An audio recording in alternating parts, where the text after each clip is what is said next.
Hey, it's Ned. Welcome to Tag Tutors, where I'll be showing you step-by-step guide on how to ace and explain GCSE question.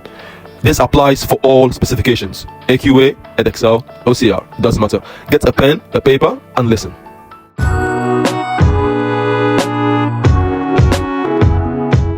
Explain the function of a reflex arc. Step 1. How many marks is the question worth? This question is worth 2 marks. So I need 2 bullet points. That would get me 1 mark each.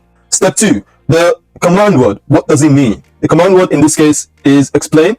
And explain, of course, means give a reason how something works.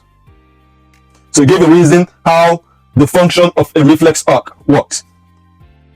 But first point, what do I remember about a reflex arc? I know from the word reflex. Reflex is a fast action.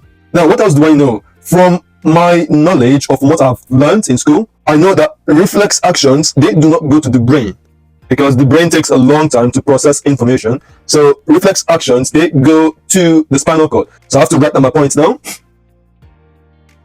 Reflex arc is a process that occurs in response to danger. Reflex actions, that's a process that occurs in response to danger. Okay, what else do I know? Our second point, reflex actions do not go to the brain,